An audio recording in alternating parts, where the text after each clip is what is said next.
I've been talking about the moon for 15 years. I'd love to know a little bit about what we call the parampara, the lineage system of your learning. It sounds really cliched, I know, but I found yoga. And yoga just gave me an answer to every question. Like, the philosophy of yoga is so incredibly beautiful. If we want to truly know anything ourselves, there has to be an element of devotion. You have to be devotional in what you do. I think people struggle with the supernatural. It's always worth having our beliefs questioned because we don't want to become dogmatic.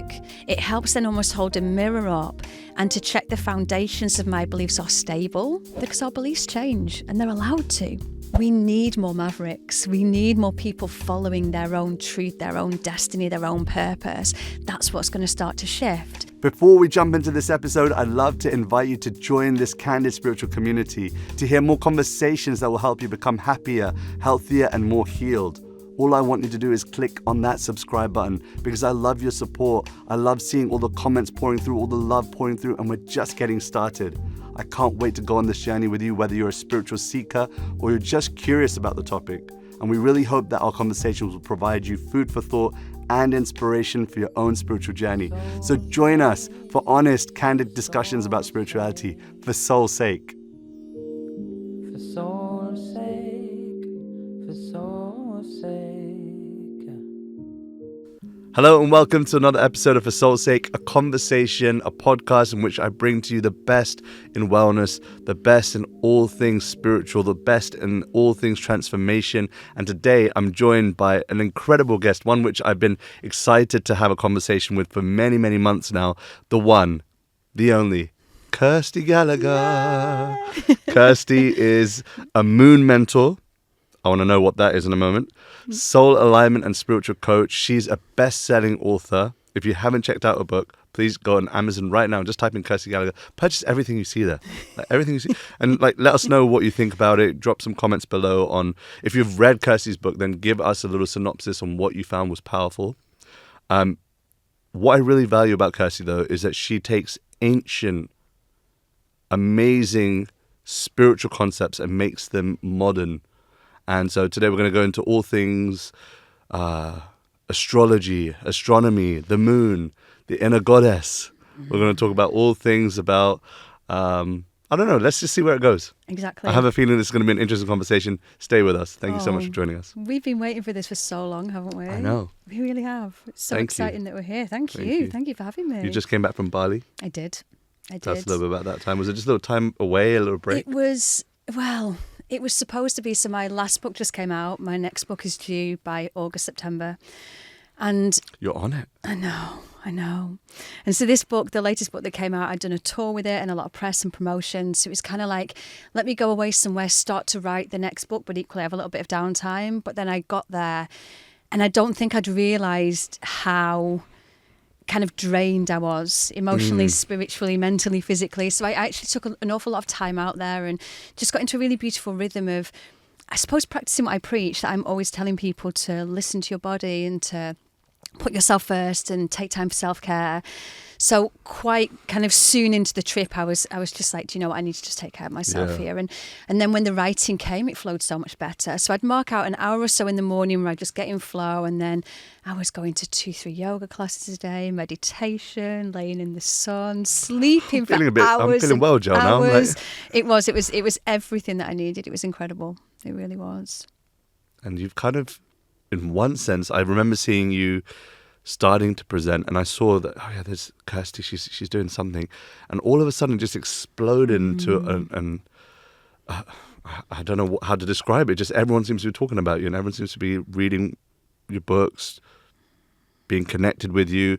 Has that overnight, I don't know if it's an overnight success because it's not, you've been working hard at it and been sharing for many, many years. Yeah. But how have you been processing the awareness, the growth and awareness of everything that you've been doing? It's a beautiful question, and it's something I talk to people about a lot, that I suppose it was a bit of an overnight thing. So I was one of those really lucky people that when lockdown and everything happened, my business really, really took off. My first book came out literally weeks after we went into lockdown, and so we were all like, oh God, what awful timing, this is dreadful. I'd never written a book before. And Lunar Living overnight became a Sunday Times bestseller 3 times. And I think it was really It because wasn't of that. strategic. It was just No, it was wow. just because I was People were looking for it. absolutely that. I guess I was kind of semi-known if you knew who I was, but I didn't really. My editor likes to remind me of this a lot, that when I got my first book deal, I had 3,000 followers on Instagram. So I didn't have a huge platform, a huge following. I just wrote a book about something I adored. Again, I was really lucky in that process that I was doing a talk for Women's Health Live. My publisher's in the audience. They then approached me and said, "This sounds great. Do you want to write a book?" And I was like, I'd love to. I'd been behind the scenes, I suppose, starting to write the book for quite a while. So Lunar Living came out, and I think at that time, nothing in the world made sense anymore. And so people were looking for something to make sense of what we were going through. And so from there, we started to build much more of an online community, an online platform. My following grew, the books did well, more books came. Book number 5 has just come out. And That so deserves a round of applause. I know. Thank you. Book number 5. I know. And I think, again, people look at me now and they say like, "Oh my God, look at her. She's doing so well. She's living her purpose. It's all right for her." Absolutely. But what people don't sometimes see, I've been doing this for 15 years. I've been talking about the moon for 15 years. And so if you go back years and years, I remember doing one of my first appearances even on TV, and like the press wrote awful things about me, like crazy moon lady, thinks the moon can, no one was really listening. And so sometimes people want, and I speak about this all the time, but we want to Amazon Prime everything. We want to Amazon Prime our success. We want to Amazon Prime our meditation. I want to do one meditation practice and be enlightened. I want to do one yoga class and be able to do a handstand. I want to be overnight successful. And it's not the way that it is. And so when people look at me, I'm like, yeah, I'm very grateful. I'm lucky. I'm getting to do what I love to do. But you don't see the times when I taught corporate yoga in London and I was on the tube at 5:30, 6 a.m. and I wouldn't get home that night until 9:30, 10 p.m. And I loved what I was doing back then. But it's all this background work that I've put into getting to where I am. And again, I say that a lot to people that, if I can do it, they can. Like I'm no one special really in many ways. I was just a girl with a passion that wouldn't go away, and with things I wanted to talk about that just wouldn't go away. And so I really hope as well, in some ways, it inspires people to know that they too can do it, but it is a journey. It just takes time. So don't give up overnight. Just keep following your passion and what brings you to life. So it has been incredible, but there's also pitfalls with this, as you'll probably know. With a bigger following comes more people's opinions, more people A lot of scrutiny. scrutinising you, more people messaging you about, why do you talk like that, sit like that, wear your hair like that, can you talk about this, can you not talk about this, can you do this, can you not do that? So even with that, and I feel again that when we rush something, we can't hold what it is that we want. And that's part of a journey of waiting for something that, as then we kind of allow ourselves to grow bit by bit, my nervous system now can hold the criticism and scrutiny. Whereas go back 5 years, I'd lock myself in the house all day and cry over the horrible things people said. Whereas when you allow for that growth at a rate that you can hold it, it also really helps that you get to, I think we need to put some trust in the universe sometimes as well, of like, let the journey unfold. Do what we can do, but then allow it to be an unfolding. Wow. So many little nuggets there. There's I've got a load of social media little clips that we can make of this. I wanted to ask you about something specific. In my spiritual tradition, we come from what is known as like a lineage system, where the guru will impart wisdom on a student, and then the student will eventually become hopefully good enough to then impart that upon others. I wanted to know about your history in terms of your teachers, and forgive me, I've not read it in any of your books. I don't know if it's already there. If it's there, then I'm like, I'm sorry, I don't know. But I'd love to know a little bit about what we call the parampara, the lineage system of your learning. People can get a kind of idea of where you have received your information and knowledge from. So a lot of it has been lived experience, and I never want to use words that are very overused and woo, but a lot of what I do is kind of very downloaded as well, where I just open myself up to receive the insight and the wisdom. I always, before anything like this, before anything I do, I just say a prayer that whatever comes through me, allow it to be for the highest good, what people need to hear. That's incredible. But a lot of my journey started in India. So, oh, really? Yeah. So I worked in marketing and PR, and I've been a seeker for such a long time. I mean, ever since I was little. I remember from being a very, very little girl, my favourite person in the world was my great great Auntie Mabel. And she read tea leaves and did tarot cards, and she spoke to spirit, and she was just like a total like witch, and I adored her. And I'd just go and sit at her feet, and like she'd teach me about what was in the teacup, and she'd get her tarot cards out, and she'd teach me about handwriting and what people's handwriting meant. And so I've always been a seeker then of life, of, well, what's it all about? And I guess in my early days in corporate, I was probably very, very annoying to have as an employee, because why 9 to 5? Why not 10 till 6? Why not 8 till 4? Why not? I could never understand a lot of the rules and regulations of life. So I started at a very, very young age. I became a crystal healer 22 years ago, before anyone was doing crystals. I became a regressional therapist. I did Reiki. I studied all these different modalities and different energetic systems and angels and spirit guides, and as much knowledge as I could get. I was so hungry for it. And then it sounds really cliched, I know, but I found yoga. And yoga just gave me an answer to every question. Like, the philosophy of yoga is so incredibly beautiful. Yeah. So I could find in the scriptures a lot of the answers I was seeking. And I knew in that moment, this is something I wanted to share. I was like, I want to share this. I want to offer this. And it took me, and again, I tell this story often, but it took me, I mean, there's lots of other things that kind of happened before that. Like one of my best friends at the time died really, really young.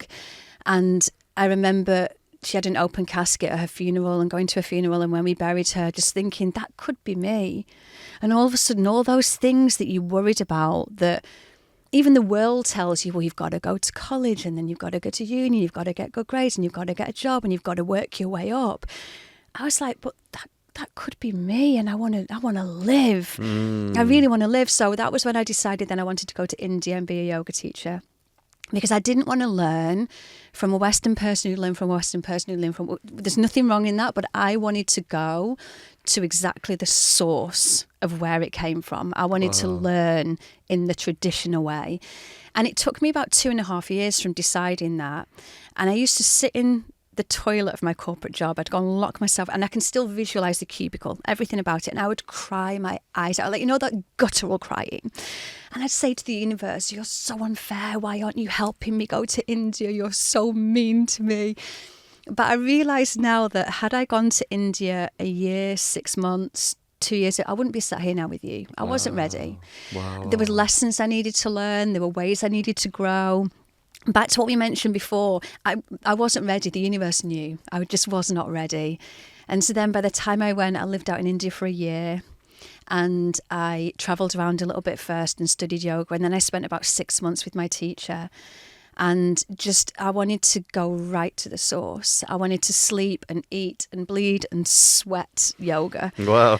And it was incredible. And I studied out there, you know, a lot of philosophy out there as well, pranayama, breath techniques. And it was here that I started to really get into the goddess as well, because I used to live with a lot of Indian families. Because again, I wanted to go to the source, and the Indian mothers would often take very good care of me and take me to temples and do daily puja with me. And so it was here again I got that first-hand insight into Durga and Kali and the goddesses, and how to really devotionally begin to worship. And so it was here then I started to have my own goddess worship. And it was also here that I started to work with the moon. So as you maybe know, they fast in India on new and full moons. Yep. So I was like, I want to start to fast to this. And what was beautiful, what really got me hooked on the moon, was when you're in a big yoga community like I was, you don't practice on new and full moon days. There used to be a running joke, it was because like the gurus wanted a day off. But in reality, it's because the energy on moon days are different. So there'd be a lot more injuries if people practiced on moon days. So we get moon days off. And so people would go and sit in cafes, coffee shops, and everyone would be hanging out. And I would notice people's energy would be different. And I'd be like, wow. And then you start to find everyone had similar issues coming up, similar emotions coming up, similar problems coming up. So I decided then I was going to start to fast every new and full moon day. Seriously? And we do a lot of Abhyanga, because you're so sore after doing yoga. So Abhyanga is a beautiful technique where you rub oil into all of your joints and muscles, and then you'd let it soak in for 20 minutes. So I would fast, I would do my Abhyanga, and then I would kind of lay, and I would just say to the moon, like, okay, show me, speak to me. Like, what what's this energy? What's coming through for me right now? What am I feeling? What are the messages? What's the guidance? What does this moon want me to do? What emotions are coming up now? What is it I'm being driven to do? So that's when my relationship with the moon started, by spending that time. And this is something I come back to time after time, that if we want to truly know anything ourselves, there has to be an element of devotion. You have to be devotional in what you do, because wisdom only becomes real knowledge when we embody it, or knowledge, only becomes real wisdom when we embody it. That I could read something in a book now and go, yeah, that makes total sense. It's only when I embody it, when I live it, when I feel it in my blood and my bones, that then I can go, oh, that makes sense to me now. So devotion to the goddess, devotion to the moon. I mean, I started studying astrology from about 12 or 13. So again, devotion to astrology, to the movement, devotion to nature. So it's in this devotion that then I get the learnings, the teachings. That's so far out. I mean, it sounds like, from what I've just heard, it sounds like you've had this from like a past life. Like, it's in your blood. It feels there. like that. And what you shared about the moon is incredible, because in the Vedic tradition, it's understood that that day where the full moon, or I can't remember if it's full moon, or you're going to have to correct me on this. That's the day. I also fast every 2 weeks. And according to the lunar cycle, we abstain from grains. So I just don't eat any grains. And it's because that's a day that's reserved for increasing your devotional propensity, to increase your spiritual propensity. It's like, it's a good day for that. And so we fast from grains as well. And you, like you said, like how you notice in cafes that people's mood's a little bit off. I don't know whether it's the yellow bus syndrome, you know, like when you say yellow bus and you see yellow buses everywhere. But I also feel that people are a little bit more aggy on the roads. And I don't know if it's just, I don't know, placebo effect, but I do notice that on that lunar day that there is certain changes in attitudes and moods. It's incredible. But I think this is where, again, this becomes powerful, because now, and that's where I want to let as many people as possible know about this, because in us knowing that, we can give everyone grace. So when someone cuts us up on the road on a full moon and gives us the fingers, rather than us then replying back and shouting back and getting aggravated back, and that knocks on our day, because then we beep at the next person, we get into work and we're really, really angry. We go, full moon, full moon, full moon, full moon, full moon. And we give ourselves and everybody else grace. So it prevents then those ongoing knock-on effects of reactions. And even if we do it tongue-in-cheek and go full moon, it still helps us to take a step back and not be, because on a full moon, it's the highest emotional point of the lunar cycle. Our emotions are on the surface. We're reactionary. And this then gives us the power, the pause, to step back and to be able to not go into that reaction. And this is where we get to change patterns and cycles, where we stop just automatically reacting to things and we get to go, it's a full moon. Okay, why am I feeling like this? Let me get curious about this. Has it ever been difficult to give readings? See, like, I'm just thinking back to my childhood and flicking through the paper and finding the astrology reading, and you know that whole thing where everyone goes, oh yeah, that one applies to me, and that one applies to me, and that one applies to me, and that one applies to me, and that one applies. So is it something that people, how do you get so specific with it? Like, you know, that what you're saying, that it comes through you. I totally understand that and I appreciate that, because that's something that I feel when I'm chanting, for example, that it's not me that's the chant. I'm being chanted through almost. Absolutely. And what I'm trying to form the words here, but like for me, it's almost like Krishna confidence. I get confidence through the Supreme, and that's how I'm able to present. And everything that I say that's linked with that, I feel like that's in a different sphere. And then I'm also a fallible person as well. So what I'm trying to say is, how do you deal with mistakes on the path? Like, do you feel that everything that you say is filled with confidence, or do you sometimes have doubts yourself when you're doing a reading and go, I'm not sure about that reading? I feel like the only time there is room for mistakes is when human me gets too involved, and human me thinks it knows better than cosmic me. So I've never planned, as I mentioned before, I've never really planned a yoga class, a workshop. There'll be sometimes in workshops where I have to have an outline, because there's specific things happening in the planets and I need to know the details of the degree points and this. There might be certain things, you know, But I used to notice that if ever I tried to plan a yoga class, it would go horribly wrong. And what I realised was because that was me thinking I knew what those people needed. Rather than like, you'll know this when you do your curtains, you feel the energy of those people in that room. I never planned. It's them that It's are the same creating thing. the curtain. It's the same Their thing. energy, our collective energy is swirling around, and then it's just coming through you to deliver back out. So I realised that how can little human me think I know best kind of what you perhaps need today? Let me read the energy of the room. Let me feel the energy of the room. Let me, and again, I know there'd be certain yoga teachers out there that would say it's better to have that plan and the peak pose, and we've all got to do it in our own way. And that also comes as well with a confidence in the divine, the universe, God, goddess, whatever name you wish to give it, that the words will be there. Because people, again, don't believe this about me because I'm a massive introverted extrovert. So people will be like, you're so confident. I feel physically sick before I go on stage or to do anything like this. Ask me outside what your name is. I don't know. I get so nervous. But I just have to trust that when a microphone gets put in front of me, human Kirsty gets out the way and cosmic consciousness starts to come through. So the only time I think really that there's ever been times, it has been more when ego, perhaps, let's say, came in and I'd wanted to make a point or wanted to not push my agenda, because I don't feel like I've ever really done that, but it was something that's coming more from human me versus just allowing that real kind of cosmic wisdom to come through. Totally. I mean, I say the exact same thing. I said anything good you heard today was something higher, and anything bad you had today was definitely me. It was definitely me, because I'm prone to say things like that. And even then when people are like, that was amazing, I'm like, it wasn't really me, but thanks, it's let's give, it really is. So I think, again, there's just an awful lot of, and I think that's so beautiful, because I mean, we've had many conversations about this, even in the times we've moved in the same circles, about when you can just get out of the way and allow that. Because I think both of us do what we do from a place of true desire to be of service, to change people's lives in some way, and even when you asked before about kind of my experience and my teachers, I can only ever share what I've personally experienced, because then I can speak to it from a place of authenticity and knowing if I've not embodied something, I can't come in here and speak about it with anything that's going to hold any kind of essence. Totally. Because it's just words then. I'm just repeating words. I think people struggle with the supernatural.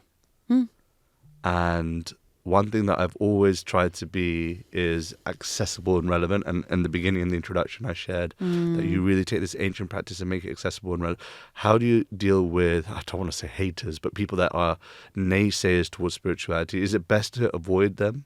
I've got my way of dealing with it. But how do you deal with people that, say, for example, someone's watching this, and you can even speak right down the barrel at the camera, people that are watching this right now and hearing this. How do people deal with those that they're close to that don't accept this alternative lifestyle? Absolutely. Do you know what? It's a question that I guess get asked so often. And when I first started my spiritual journey, I wanted everybody to believe what I believed, because from a well-meaning place, in many ways, it was changing my life, and I wanted it to. But when I sat with that and dug deeper, what I realized was that I didn't fully believe it. So I needed you to believe it, so I to then make it okay for me to believe it. That's profound. And that's when I really dug into that. I was like, that's why I want everyone else around me to believe this, because then I can go, yes, true. Because that's why I wanted to write The Goddess Path. We live in a world now where unless it can be put in a spreadsheet, in an equation, it can make logical sense and be as real as this, it's not real. What do you mean you just know? What do you mean you just felt it? What do you mean? So we've been really disconnected from the part of us that knows, from the part of us that allows you and I to step on a stage with no plan and go, come on, source, like, please speak through me now, come on, please. We've been so disconnected from the true source of our own power, which is cosmic consciousness, divine wisdom, intuition, inner knowing, because we've been taught it's absolute rubbish. And in doing so, it really disempowers us. It really strips away all of our power. So I really want people to come back to that true sense of knowing for themselves. So as I just mentioned, I needed everyone else to know it, to make it real for me. But over my journey now, my truth, because let's be honest, none of us know the exact truth till we go back there if you believe there's a there. None of us can categorically say in spirituality, this is a categoric 150% truth. We know our truth, and that's all we can do. But I know my truth now like I know my own hand. It's part of me like my blood is, my bones are, it's part of me. And now it would not matter if nobody else listening to this believed my truth, it wouldn't affect my truth anymore. Oh, yeah. Because I'm so, and it enables me to live a purposeful and happy and meaningful life. It helps me to navigate tough experiences when they come through. It helps me to know who I am. So all I can do now is, rather than trying to convince people, I just become an embodiment of my truth. I love that. And then what you'll eventually find, if it's in family things, because my family used to tease me in the way that only families can, about, oh, if you're not asked your angels, or your angels haven't helped you there, have they? Oh, you know. But what you'll notice is the more you just discover your own truth first, the more then people start to go, so this kirtan thing you do, like what's it all about? You seem really happy when you came back from it the other night, like when's the next one on? And then they get to discover their truth. And this also helps us in the modern day world we live in now, because we're so polarized that now, because you and I have our truths, I can accept if yours isn't the same as me and vice versa. We could sit and have a beautiful conversation now about things that maybe we feel differently about. And I wouldn't need to try to convince you that my side was right. And we can allow two things to be true at once. We can allow space for nuance, for grey, and we live in a world of or. It's this or that. What about the and? It's this and that. That's exactly. I mean, you're like taking words out of my mouth. Yeah. So I guess to answer your original question, I just deal with it by, and sometimes it's always worth having our beliefs questioned, because we don't want to become dogmatic. So it's always worth, if someone questions something, I sit with it and go, oh, okay, let me try and see their point of view now into this. And it helps then almost hold a mirror up and to check the foundations of my beliefs are stable. And if they are a bit wobbly, I get to investigate that a little bit further, because our beliefs change and they're allowed to. You know, we're allowed to change and evolve and grow and discover new things all the time. So, yeah, I think you just need to become an embodiment of your own beliefs and truth. I'm really wowed by this conversation already. I want to now ask you about, okay, what day is it today? Today is the 13th of May, Monday the 13th of May. And I don't know when this podcast is going to go out, but is there a way in which you could give us a little reading on what's happening right now in the world? Maybe something that, maybe it's, I'm asking for almost a personal therapy session, maybe something I should watch out for, or anything that you feel would be moving for us now. Yeah, we're going through at the moment for me, a huge, powerful shift in consciousness. Like there's no denying that. Yeah.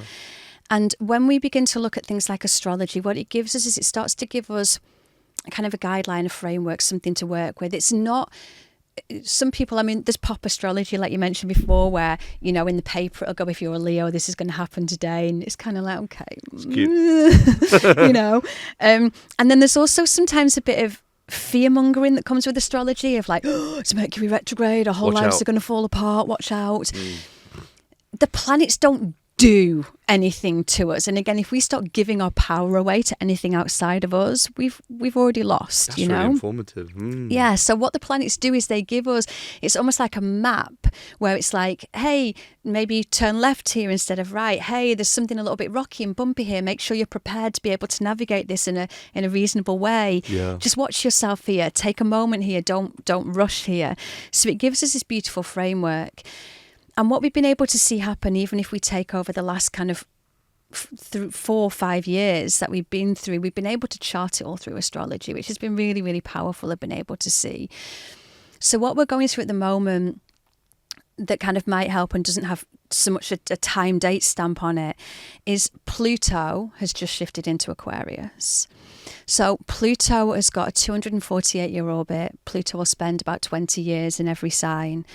And so none of us alive today, maybe in past lives, but none of us alive today have experienced Pluto in Aquarius. because Only the last time it happened 248. was 248 years ago. So what the planet Pluto does, Pluto's the planet of death, rebirth and transformation. So when it moves to a sign, it gives kind of power to the energies of that particular sign, but then it also dredges up kind of the underworld and all of the murky and shadowy stuff that gets hidden beneath that sign. So Pluto over the last 20 years has been moving through Capricorn. Now, it's important as we move into this next bit that when we talk about masculine and feminine, we're not talking about men against women. We've all got masculine energy in us the same way that we've all got feminine energy within us. So we're talking about the kind of the archetypal energies. As Pluto moved through Capricorn, Capricorn is the systems of power, government, control, and the masculine energies. So for me, what we've seen over the last 20 years has been a huge shift into these big corporations of power control. And what we've seen, especially over the last few years, is almost the shadow side of the masculine. Greed, corruption, power, control, all of these things kind of coming more to the forefront. Now Pluto shifted into Aquarius, we have to look back to when this last happened to get an idea of what's going to happen now.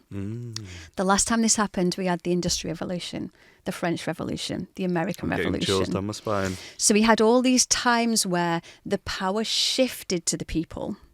And this is what we're going to start to see now. Now, Pluto is at the moment retrograde, which means that Pluto is going to briefly move back into Capricorn for a last little, have we learned the lessons? Like, what are we doing here? And then we'll move into Aquarius for the next 20 years. So as Pluto moves into Aquarius for the next 20 years, we've got this real ability now to begin to live in a different way, to begin to look back of what have we learned over the past X amount of years, and to really now begin to shift those power structures into people.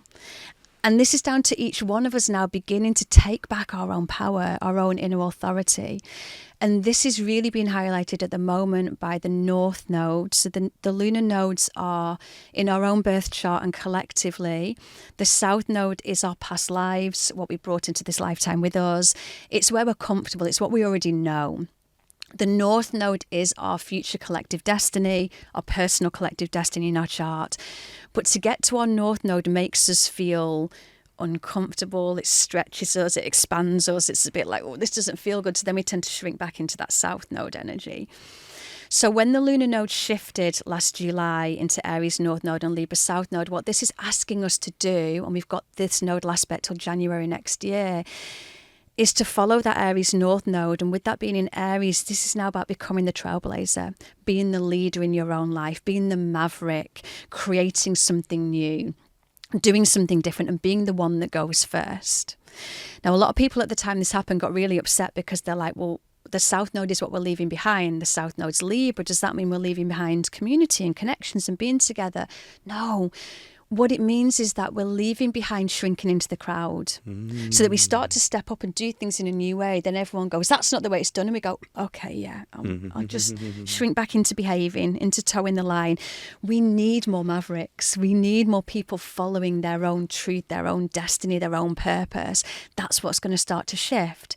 Because then people begin to look and go, I want to do what they're doing. Like, oh, how are they kind of living so happy and purposeful and free? And this is how we begin to create this really big change. Wow. So we've just been through this really big, huge eclipse portal that's really shaken up the future collective destiny and our future collective direction and where it is that we're all going. And so we've got now over this week coming up and over the coming months now, an ability to really begin to shift into this new energy. We've got a lot of Jupiter energy, a lot of Taurus energy at the moment, which is about building new foundations. We've got, this will probably go out after that, but next Saturday is the luckiest day of 2024. So we get a Jupiter Cassimi. And so the energy at the moment is about helping us to expand into more of who we are and to connect to our true source of power. I said this even the whole way through the pandemic, that if we can just come back to we've lost connection with the divine, with source, with God. And I feel like that's where so much of the fear came from, because we're not able to discern anymore what the truth is from what we're told. So when we can begin to come into a real true sense of self and a real true belief in self and a connection to something greater, and that knowing that we're part of something greater. And one thing I really live by is that my soul's chosen to be here at this time. And there's times I question my soul and I'm like, why? Why this time exactly? What are we doing? But my soul wouldn't choose anything I couldn't get through. And so when I can live from that place of my soul self and I can see everything happening in my life as being something that I've chosen for me, I can take back all my power to be able to navigate it differently. So the times we're living in right now are about a real collective shift into more people coming together, working together, more freedom, more liberation, more authenticity, just all of us being able to show up in the world as who we truly are without questioning that anymore. This is who I am. And that's when we start to become free.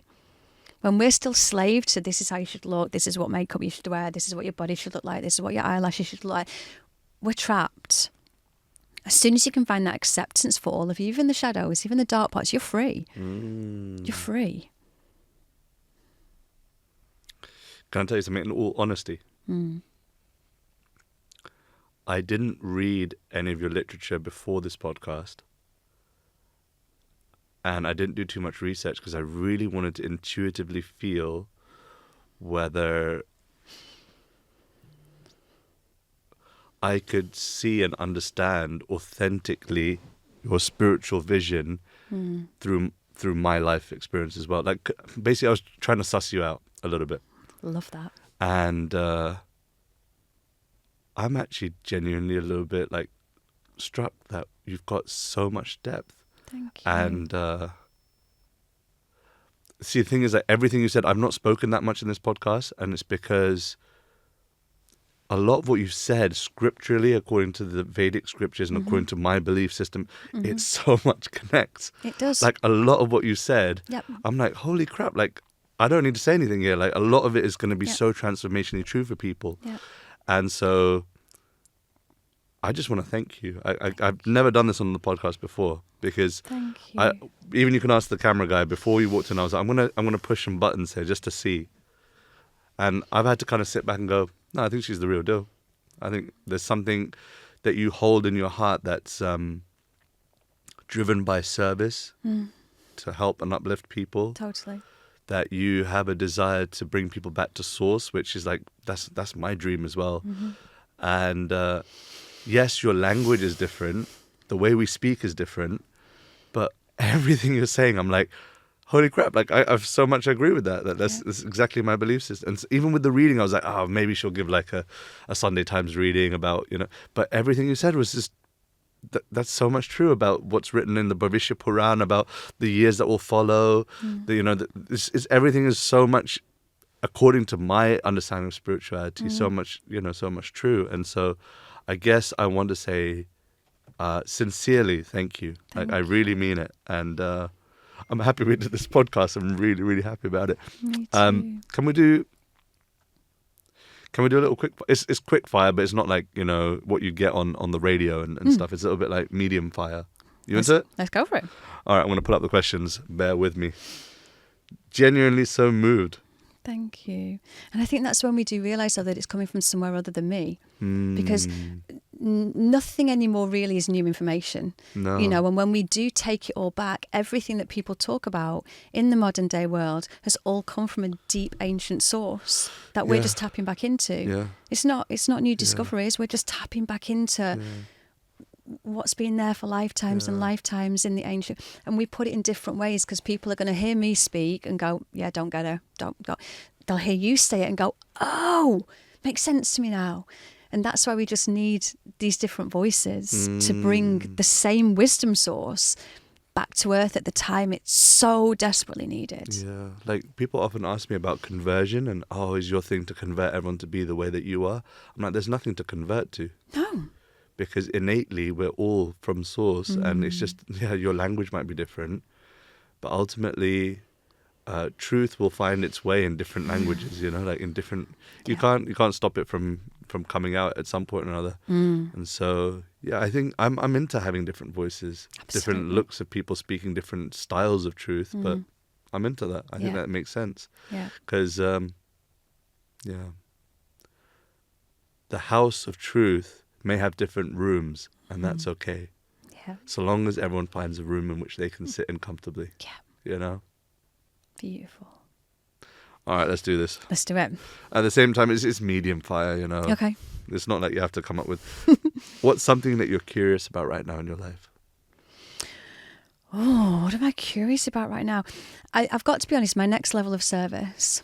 I'm really curious about how I can be of deeper service right now and what kind of comes next for me in my work. And I've been in a, I wouldn't say sticky place with it at the moment, but a place of like, there is that, the next level of expansion and what that looks like and what it means, while still staying very true to authenticity and my values and what feels good for me. So at the moment, I'm just in deep devotional prayer of how can I be of service? Because again, it's not up to me. It's not about what I want next. It's about what. Can we be closer friends? Yes. Let's do this. Let's hang out all the time.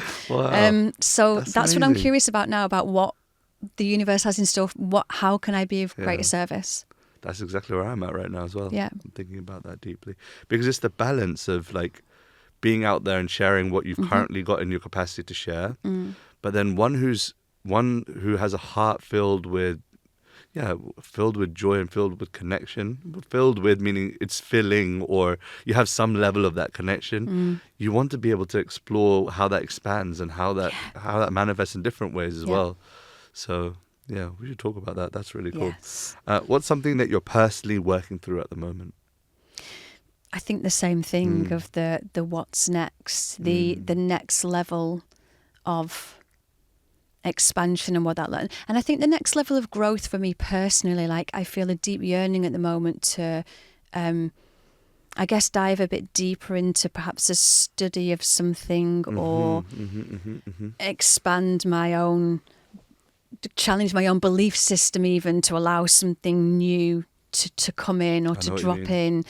So I feel that there's a lot around that at the moment. It's almost like it's there, but I can't. It's not tangible yet. So there's almost a frustration as well. Yeah. Is it like a little whisper that you feel like, okay, study something or go deep on something, but yes, I just don't know quite what but I that just is don't yet. quite know what it is yet. Yeah. And a lot of what we've spoken about, I don't want to rush it, but there's a bit of me that's like, come on, like what is it? What is it? But I'm just trying to allow it all, and also not rushing and enjoying the moment. There can be moments like my last book becoming a Sunday Times bestseller. We got to number 3, incredible. But then I think we can all be guilty of this, and to really catch myself on it happens. You chuck it on the pile of magazines and go, what's next? What's next? Sit in that for a moment, Kirst.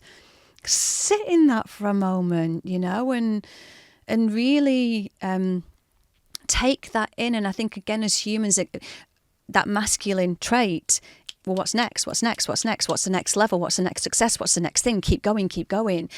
And part of what I want to bring people back to is that feminine of being, receiving, flow, and not always having to look for what's next, and instead just being in that receiving energy. So yeah, an awful lot. Again, there's so many tangents we could go off on, isn't there? Beautiful. In short, what legacy would you like to leave behind in the world? Kirsty, 30 years from now, 40 years, 50 years from now.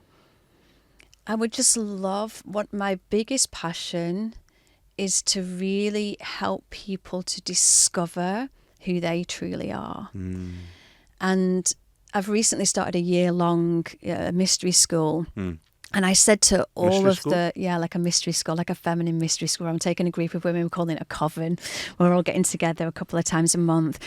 Because again, I wanted to go on a real journey. And I said to them all at the very beginning of that, you're going to get really cross with me because you're going to look at me and want me to answer everything for you. I'm not going to do that. I'm going to support you to find your own answers, because that's true empowerment. And we live in a world, I think, at the moment where there is, in the spiritual world particularly, a lot of gurus, a lot of, I've got the keys, I've got this, I've got the different this that you need and that you need. And it's almost like there's this little secret club that I'll teach you, but I won't quite teach you, and you'll never quite be, where I am. And I'm just like, why aren't we just giving everybody everything that everybody needs so everyone can be empowered? Because that's how we're going to really change the world. Because again, the world is the way it is because of this elite few, you know? Let's just empower everybody. So I don't want to be the one that has your answers. I want to be the one that helps you to find your own answers. So then they're your answers and your truth, and you can stand by them and create your own belief system that helps you to live a happy, purposeful, meaning life, whatever that means for you. Just because it's true for me does not mean it has to be true for you.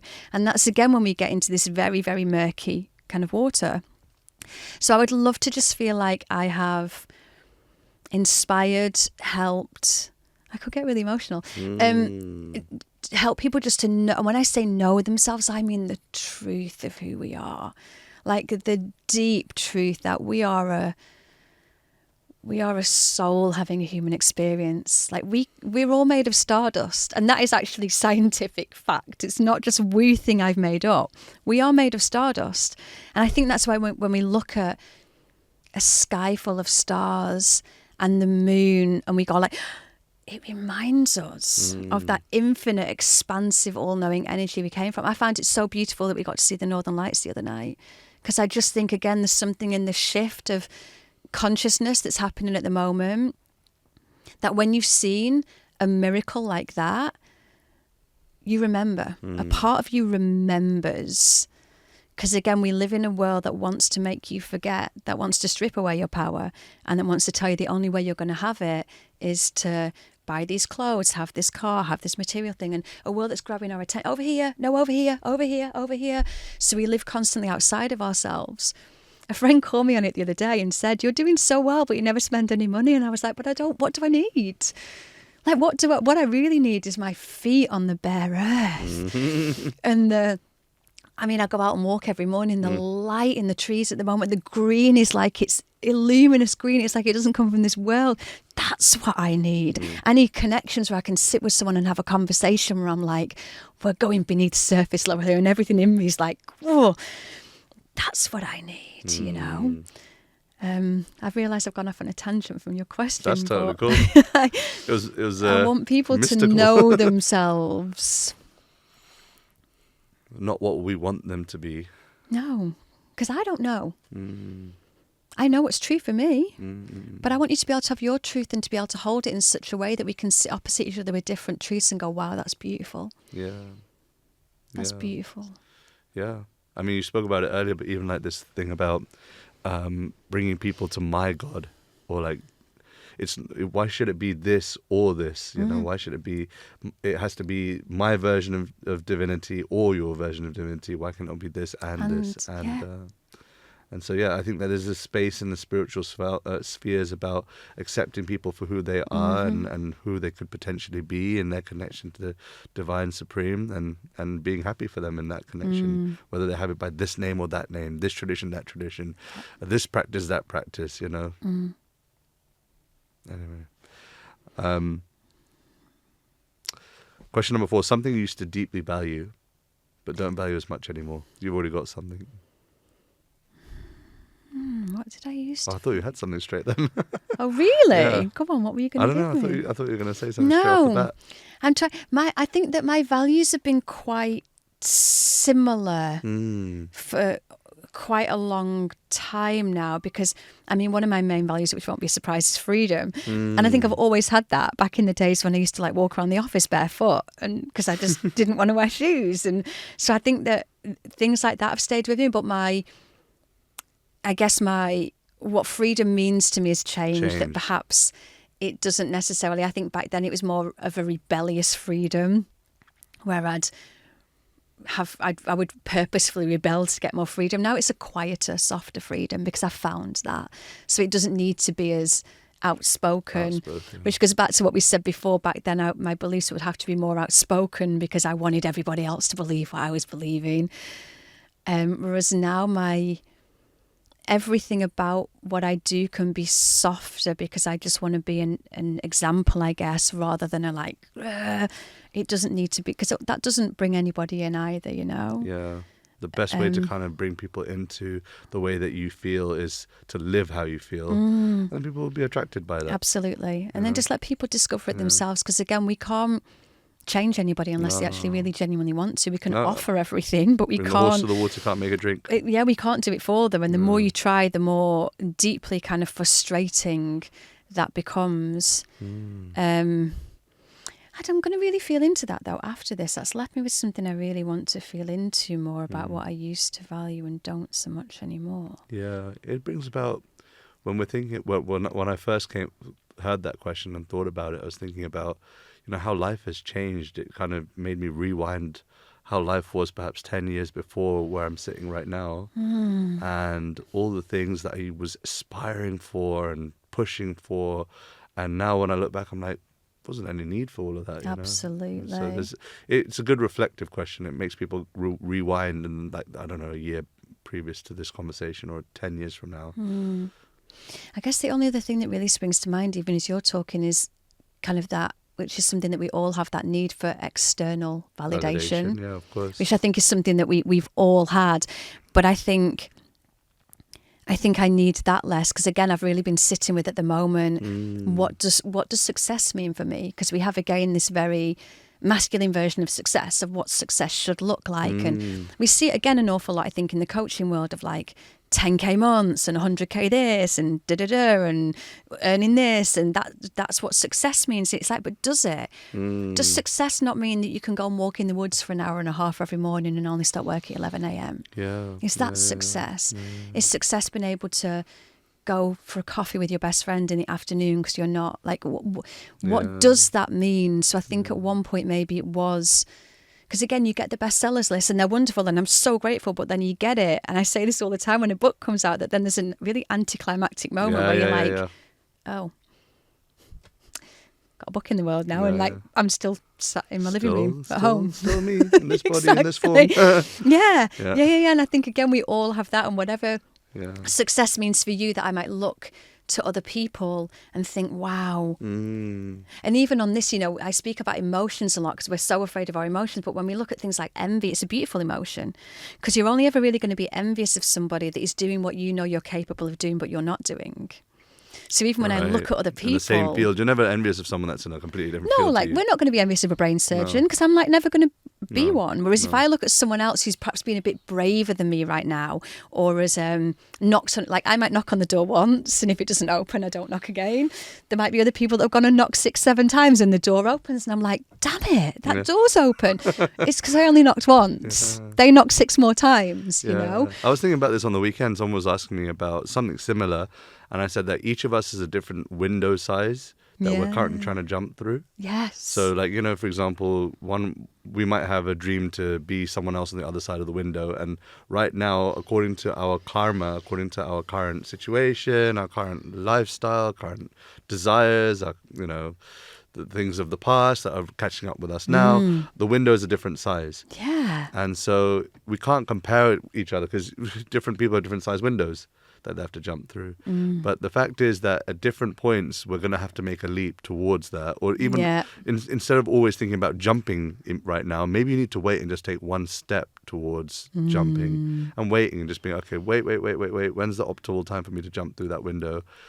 Now. And you're just being ready for that moment. And I guess why I'm saying this is because in connection with, value systems and success and what I used to value and what I don't value anymore, is I'm starting to recognize that right now I've jumped through a window, and the next one's quite far away right now.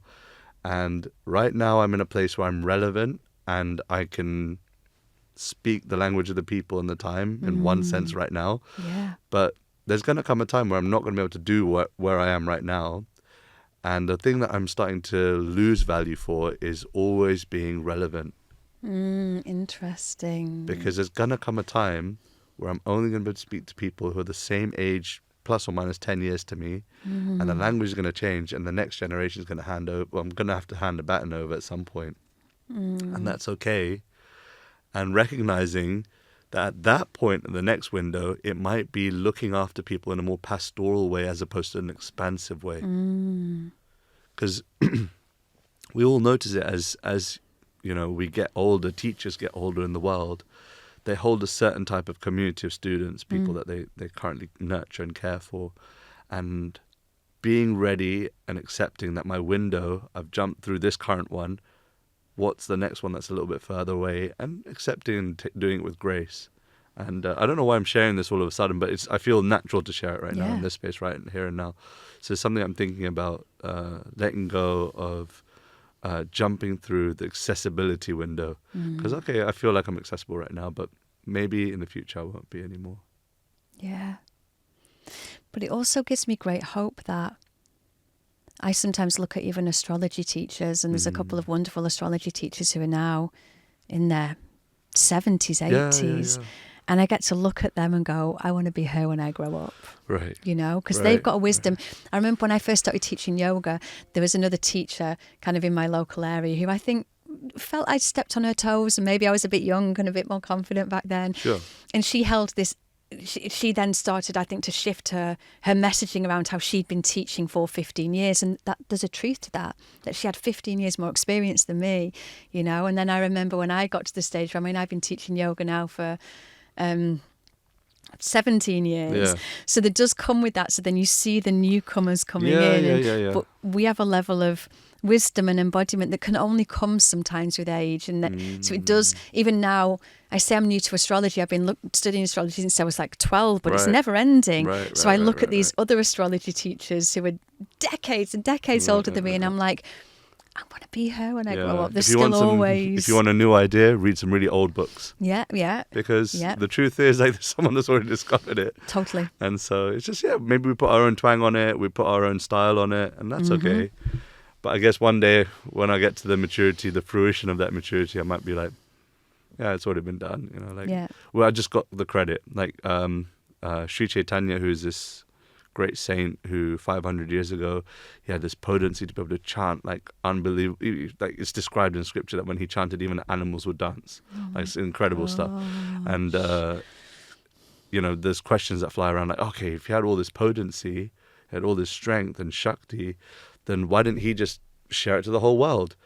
And I remember my teacher telling me, it's because he wanted you to get the credit too. And I think great personalities in the world, yes, they do something incredible, but they also want others to get credited as well. You know, like, okay, you go out and do, and you take the credit for this as well. You know, and so that's it'll come. Maybe I'm speaking maybe prematurely. I'm only 33 right now, but maybe when I'm 63, I'm sat here and going, it's nice to allow others to get the credit too. Anyway, this convo has been wicked. I've really enjoyed it. Me too. Thank you so much. My pleasure. Thank you. Thank you from my heart. me. I really appreciate your time. Thank you. Your soft wisdom and your graceful spirit, and you've got even like a little mystical thing in the eye. You know, I don't know whether it's. I don't know what it is. It's almost enchanting. It's very, very sweet energy. And long may it continue. And anything I can do to serve in your mission, then please let me know. I'm all ears. Thank you so much. Thank you all so much for joining us on this episode of For Soul's Sake. I can't believe it's come to an end. I wish it could go on for another hour and a half, 2 hours if we could. But stay tuned. Join us on the next week. If you loved anything, drop it in the comments. You know what to do. Follow Kirsty. Check out her 5, soon to be 6. Bestsellers online. And I'll see you on the next episode for Soul's Sake. Peace out. Thank you. If you love this episode, you'll love my interview with Kat Methan on how life isn't always symmetrical and beautiful. Check it out. Nobody else owns you and your feelings. So you get to decide ultimately. And obviously, like I said, we were talking then about like how you feel, but you do get to make that decision. You get to choose how, even if someone says something really horrible to you, or you read something horrible, or you see something that you compare yourself against, you do get to make that choice, however hard that is.